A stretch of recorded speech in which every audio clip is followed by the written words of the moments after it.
राह संघर्षों की जो चलता है वो ही दुनिया बदलता है।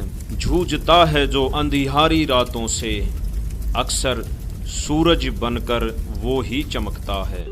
जी हाँ, इतिहास गवाह है, जब जब सच्चाई के लिए संघर्ष हुआ है तब तब वो संघर्ष बड़ा परिवर्तन लेकर आया है। संघर्ष नानक जी ने किया, संघर्ष ईसा मसीह जी ने किया, संघर्ष महापुरुष करते आए हैं और परिवर्तन भी होते आए हैं। ऐसा ही एक बहुत बड़े परिवर्तन की आहट आज सुनाई दे रही है संत रामपाल जी के संघर्ष के साथ। जी हाँ, संत रामपाल जी महाराज जो पिछले 24 साल से सच्चाई को उजागर करने के लिए संघर्ष कर रहे हैं।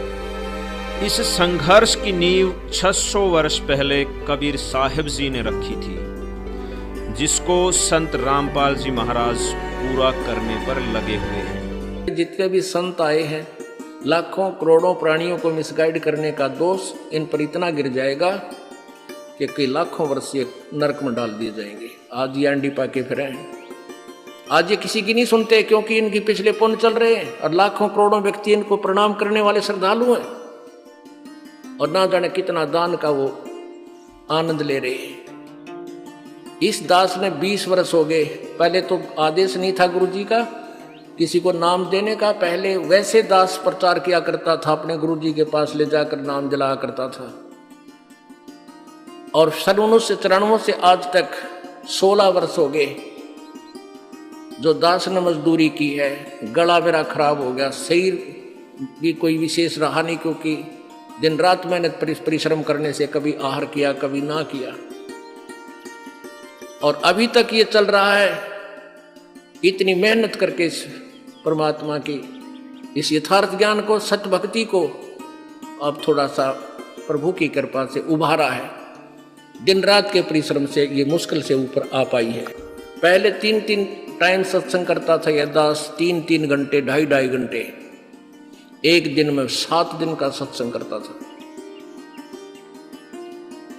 और फिर संगत से मिलना, अब भी 4-4 घंटे 5-5 घंटे रोजाना सत्संग, फिर आप जी से परमात्मा के बच्चों से मिलना, और फिर परमात्मा की सदग्रंथों से वो ज्ञान निकाल करके पुस्तक बनाना, यानी अब तक के परिश्रम जारी है। और वो क्या करते हैं, 1 घंटा जो ये दास 10 मिनट में सत्संग करता है, इतना वो 1 घंटे में बड़े आनंद ले लेगा, बोलेंगे आह। फिर उसके मुंह का नहीं देखेंगे श्रद्धालु, सतगुरु आगे क्या बोलेंगे। सतगुरुओं के पास के में है नहीं बोलना कि वह घिसी पिटी बातें 1 घंटे में 45 मिनट में कह कर अपना चलते बने, क्योंकि उन्होंने अज्ञान पहले परिपूर्ण कर रखा है। उस अज्ञान को ही इधर उधर से सुनाते रहते हैं। और इस दास ने वो ज्ञान सुनाना है जो सदग्रंथों के अंदर विद्यमान है, जो आपने कभी सुना नहीं। सुनते ही एक बार तो ऐसा स्ट्राइक होता है दिमाग में कि झूठ बोल रहा है, झूठ बोल रहा है। फिर वो प्रमाण दिखाना पड़ता है ताकि आप इस सत्य से परिचित हो सको और सत्य को स्वीकार करें। जब महापुरुष पृथ्वी पर होते हैं तो हम उनको पहचान नहीं पाते और उनके विरोधी बन जाते हैं। ये बिल्कुल सच है। जैसे हमने 600 वर्ष पहले कबीर साहिब जी के साथ किया, जो स्वयं परमात्मा थे, आज वही इतिहास हम संत रामपाल जी का विरोध करके इसे दोहरा रहे हैं। सन 1994 से संत रामपाल जी का संघर्ष शुरू होता है। सन 1994 के बाद संत रामपाल जी अच्छी खासी जूनियर इंजीनियर की नौकरी और खुशहाल परिवार को छोड़ विश्व की आत्माओं को जगाने में लग गए। इसके बाद उन्होंने दिन रात एक करके भक्त समाज को जागरूक किया और भटके हुओं को मोक्ष का रास्ता दिखाते हुए कभी पीछे मुड़कर नहीं देखा। संत रामपाल जी के बारे में भविष्यवाणी करने वाले नानक जी, इंग्लैंड के ज्योतिषी कीरो, भविष्यवक्ता वेजी लैटिन, अमेरिका की जीन डिक्सन, अमेरिका के एंडरसन, हॉलैंड के गरार्ड कराइसे, अमेरिका के चार्ल्स क्लार्क, हंगरी की बोरिस्का, फ्रांस के डॉक्टर जुलवर्न, नास्ट्रेडामस, इजराइल के प्रोफेसर हरार, अमेरिका की महिला भविष्यवक्ता फ्लोरेंस और जय गुरुदेव आदि ने जिस महापुरुष के बारे में भविष्यवाणियां की हैं वो महापुरुष संत रामपाल जी हैं। संत रामपाल जी ने धार्मिक पाखंडवाद को मिटाने का बीड़ा उठाया और सत भक्ति का प्रचार प्रसार शुरू किया। स्वामी रामदेवानंद जी महाराज ने 1994 को संत रामपाल जी महाराज को नाम दीक्षा देने की आज्ञा दी। सन 1994 से लगभग 6 साल तक संत रामपाल जी ने घर घर जाकर सत्संग किए और जनता को बताया कि आपको नकली धर्म गुरुओं द्वारा भ्रमित किया जा रहा है, आपको भक्ति के नाम पर लूटा जा रहा है। उन्होंने बताया कि आप अपने वेदों और ग्रंथों को खोल कर देखो, उनमें खजाना छुपा हुआ है। सदग्रंथ क्या बता रहे हैं और हमारे मुल्ला काजी पंडित क्या बता रहे हैं। संत जी ने सदग्रंथों और प्रमाणित संतों की वाणियों से सिद्ध किया कि कबीर साहिब जी ही परमात्मा हैं, जो सतलोक में रहते हैं और समय समय पर पृथ्वी पर आकर अपनी आत्माओं को चेताते रहते हैं। संत रामपाल जी महाराज ने जो भक्ति विधि बताई उससे लाखों लोगों के शारीरिक और आर्थिक लाभ मिलने लगे। जब से संत रामपाल जी महाराज जी से नाम उपदेश लिया हूँ तो साधना करते करते अभी मेरा जो HIV एड्स है वो बिल्कुल तरह से ठीक हो चुका है, मुझे कोई तकलीफ नहीं है। कैंसर की बीमारी ठीक 2 दिन के बाद होश आया था। तो ये रिपोर्ट है मेरा ऐसा पूरा ये सर पटा हुआ है 3 तरफ से। परमात्मा ही इलाज करते हैं और परमात्मा ने ही ठीक किया, जिससे श्रद्धालुओं की संख्या जल्दी ही लाखों में हो गई। लेकिन जब नकली धर्म गुरुओं ने देखा कि उनकी दुकानें बंद हो रही हैं, तो उन्होंने संत रामपाल जी को बदनाम करना शुरू कर दिया। आसपास की जनता को गुमराह करने लगे। आर्य समाज का इसमें मुख्य हाथ था, क्योंकि संत रामपाल जी ने आर्य समाज की पुस्तक सत्यार्थ प्रकाश को वेदों से तुलना करके उसको झूठा साबित कर दिया। आर्य समाज के नकली आचार्यों ने लोगों को भ्रमित करके सतलोक आश्रम करोथा पर हमला कर दिया। ये वाकया सन 2006 का है।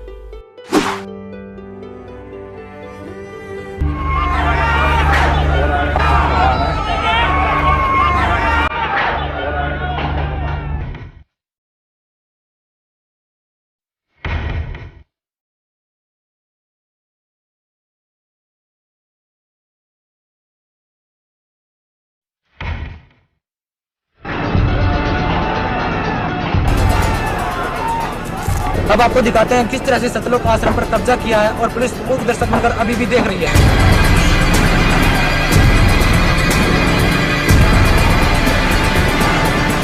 एक आतंकवाद जैसी स्थिति यहाँ पर बन चुकी है।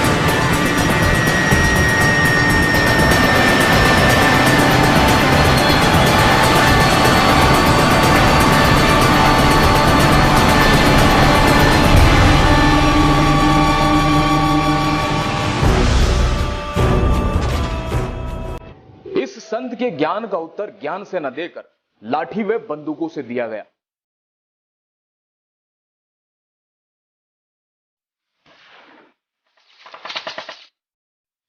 पुलिस की कोशिशों के बाद भी ये आश्रम की दीवारों तक पहुंच गए, जिसमें पुलिस और हमलावरों की मुठभेड़ में एक सोनू नाम के उपद्रवी की मौत हो गई।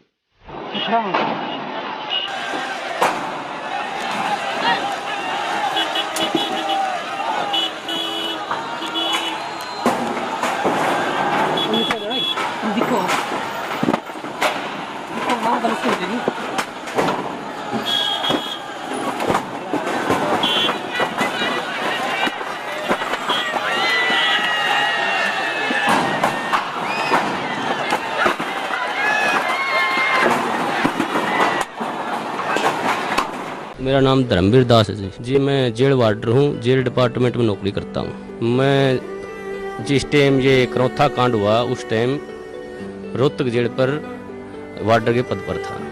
तो फिर कुछ दिन के बाद पता चला भाई संत रामपाल जी महाराज रोहतक जेल में आएंगे। तो हमारी वहाँ पर ड्यूटी थी, हमने देखा, सोचा भाई यहीं बात करेंगे, आके पूछेंगे उनसे क्या ये वास्तविक सच्चाई है। उसके बाद फिर गुरु जी जेल में आए। जेल में आने के बाद वो दिन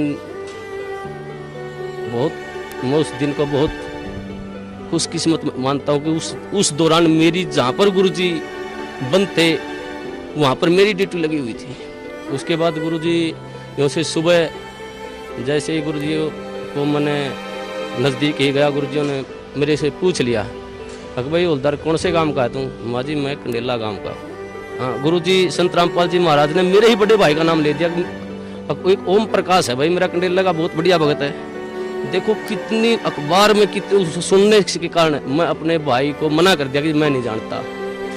इतना बुरा प्रचार सुनने के बाद मैंने अपने भाई को भी खुद मारा, माँ जा भाई, मैंने ये कह दिया कि मैं नहीं जानता उसको। एक दिन मैं कैसेट सुन रहा था, रात के 9:30-10 बजे का टाइम था। तो एक कैसेट, इतनी मार्मिक कैसेट थी, उसमें मैं क्या बताऊं, मेरे गुरुजियों के लिए मेरा हृदय फट गया था। वो परमात्मा सतगुरुदेव उन्होंने कहा कि इस दास की जीभ कट जाए अगर तू उठ बोलता हो तो मैं इस परोपकार समाज के लिए ज्ञान छुड़ा रहा। तो एक दिन रात को 2 बजे मेरी ड्यूटी थी, मैं गुरुजियों के पास गया तो गुरुजियों ने फिर बिठा के मेरे को कहा, बेटा ऐसी भक्ति करनी चाहिए परमात्मा की। एक जैसे मुलाजिम आया मेरे साथ का साथी, उसने आते ही गुरुजियों से कहा, हंसते हुए कहा, जी आपको तो मिट्टी में मिला दिया। हमारे गुरुजी ने कहा, हाँ बेटा मिट्टी में मिला दिया भाई। लेकिन ऐसा उदाहरण दिया हमारे गुरुजियों ने एकदम से सटीक, भाई जमींदार 40 किलो अन्न मिट्टी में मिलाता है, 70 मण उठा के ले जाता वहां से।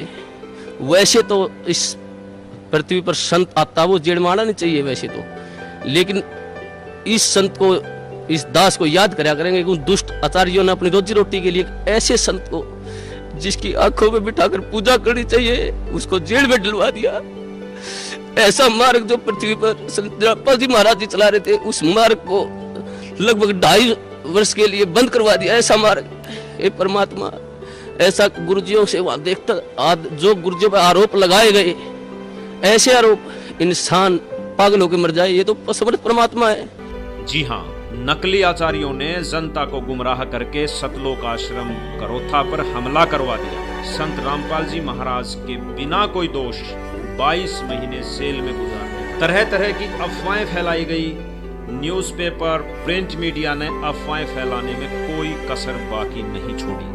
लेकिन 22 महीने बाद संत रामपाल जी व उनके शिष्यों की जमानत होती है। सत कबीर दुआरे तेरे पर एक दास भिखारी आया है। सत कबीर दुआरे तेरे पर एक दास भिखारी आया। और वो एक बार फिर आश्रम बरवाला हिसार में खुल जाता है।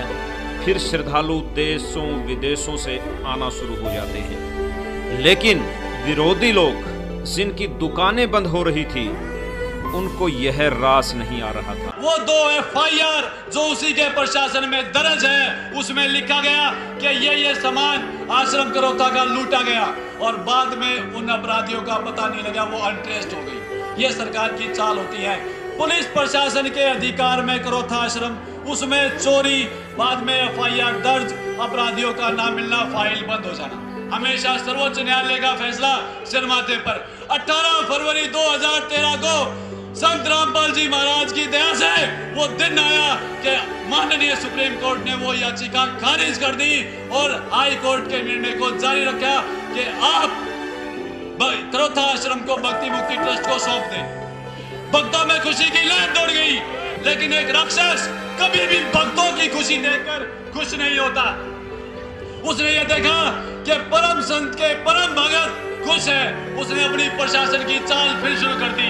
7 अप्रैल 2013 का वो ऐतिहासिक दिन आया जिस दिन हमें अपना छीना हुआ, लुटा हुआ और हम पिटे हुए भक्तों को हमारा घर मिला।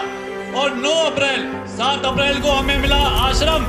9 अप्रैल को भूपेंद्र हुड्डा की साजिश का शिकार हुए हमारे 300 बहन भाई बच्चे बुजुर्ग कि दोबारा से 12 जुलाई 2006 क्रोथा कांड को फिर से दोहराया जाए और आश्रम दोबारा से छीन लिया जाए और फिर से लूटा जाए। सन 2013 में संत रामपाल जी को कोर्ट द्वारा सतलोक आश्रम सौंपा जाता है। परमेश्वर कबीर जी की सर्वसंगत परमात्मा का लाख लाख शुक्रिया करते हैं कि परमेश्वर ने आप जी का क्रोथा आश्रम वापस दिलवा दिया।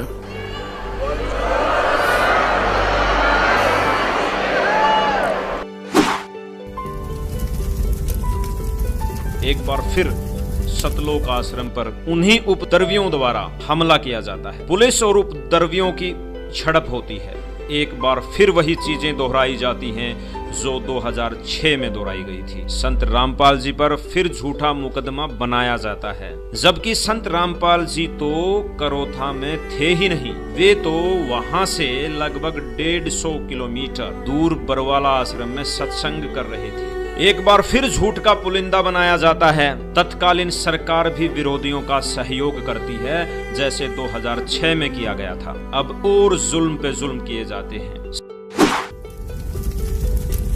सन 2014 आता है। अब चौथी बार फिर आश्रम पर हमला किया जाता है। अब की बार हमला करने वाला खुद प्रशासन था, खुद सरकार थी। संत रामपाल जी के 6 शिष्यों को पुलिस मार डालती है। और इसमें सबसे बड़ी जो आश्चर्यजनक बात थी वो ये थी कि इनका दोष भी संत रामपाल जी पर गढ़ दिया जाता है, उनके शिष्यों के सिर लगा दिया जाता है। 18 नवंबर 2014 को ये हमला किया जाता है। सभी षड्यंत्रकारी ताकतें संत रामपाल जी के खिलाफ कार्य कर रही होती हैं।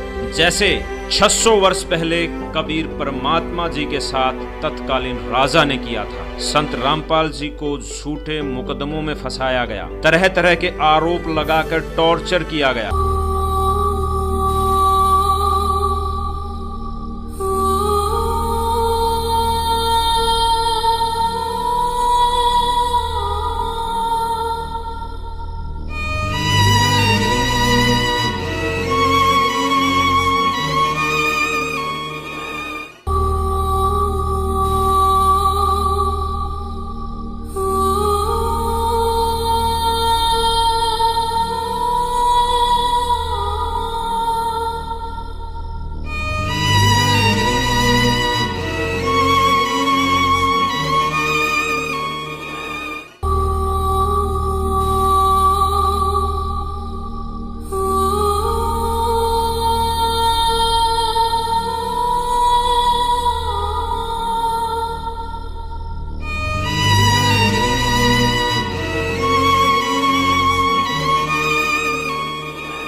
कबीर परमात्मा जी ने भी यही बातें 600 वर्ष पहले हिंदू मुसलमानों को बताई थी, जो आज संत रामपाल जी महाराज बता रहे हैं। मैंने कहा आज हम एक ऐसे व्यक्ति की विराट छाया में खड़े हैं जिनके नाम का अर्थ होता है महान। कहते हैं पेशे से वो बुनकर थे, कपड़ा बुनने का काम करते थे, लेकिन अपने समाज के लिए वो ऐसी बातें बुनकर कहकर चले गए कि आज उनके बगैर भारत की कहानी अधूरी है। एक बात और, वे व्यक्ति आज से 600 साल पहले हुए और उनके बारे में यह भी कहा जाता है कि अगर आज वो होते तो ना जाने कितने मुकदमे हो गए होते उन पर। जी, उन्हें कबीर कहते हैं। जी हाँ, अनुपम खेर जी सही कह रहे हैं कि यदि आज कबीर साहिब जी होते तो वो जेल में होते, उन पर सैकड़ों मुकदमे होते, झूठे मुकदमे होते। अनुपम खेर जी, आपकी बात बिल्कुल सच है। कबीर साहिब जी ने भी पाखंडवाद के विरुद्ध आवाज उठाई और आज संत रामपाल जी महाराज भी पाखंडवाद के विरुद्ध आवाज उठा रहे हैं। ये स्वयं कबीर साहिब हैं और आज जेल में हैं।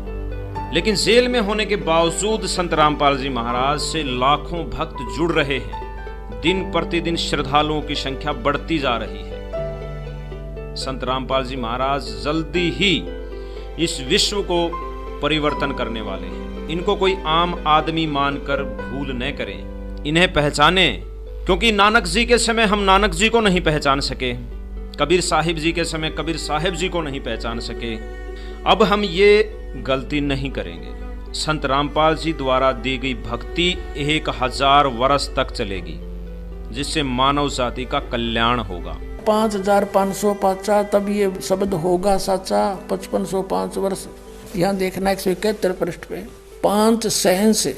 5 सेंस माने 5000 और 500 जब कलयुग बीत जाए,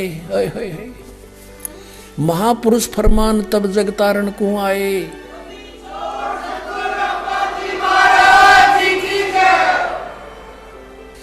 ये कहा कि सब ही नारी और नर शुद्ध तब, जब ठीक का दिन आवंत और कपट चातुरी छोड़ के वो शरण कबीर गहनते। बोलो सतगुरुदेव।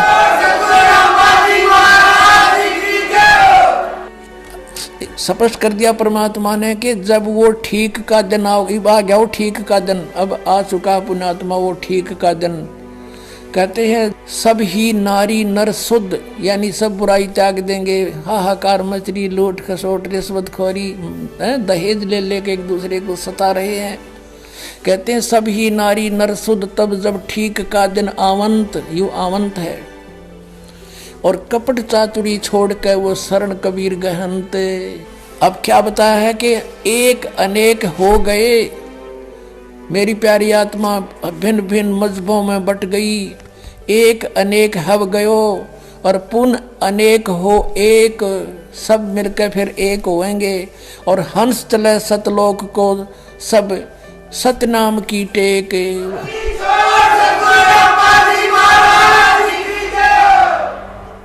तो यहाँ बताते हैं, तो ऐसे इसका अर्थ ये बनाया है कि घर घर बोध विचार हो, दुर्मति दूर बहाए, और कलयुग में सब एक हो गए और बरते सहज स्वभाव। कति प्यार से रहा करेंगे, कोई किसी को दुखी नहीं करेगा, भगवान से डरने वाले हो जाएंगे। अब बगैर ज्ञान के हम ये सबको बदकुमत कर रहे थे, अब हमें ज्ञान हो जाएगा, फिर हम गलती बिल्कुल नहीं करेंगे, कर ही नहीं सकते। चलिए आज जान ही लेते हैं कि संत रामपाल जी क्या गुनाह करते जा रहे हैं। क्या भक्ति मार्ग में फैले पाखंडवाद को मिटाना गुनाह है? क्या दहेज प्रथा को खत्म करना गुनाह है? क्या भ्रूण हत्या को समाप्त करना गुनाह है?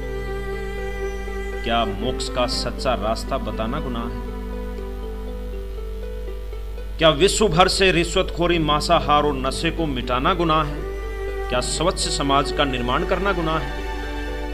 क्या भ्रष्टाचार पर आवाज उठाकर भ्रष्टाचार को मिटाना गुनाह है? या फिर लाखों परिवारों को सच्ची भक्ति देकर सुखी बनाना गुनाह है?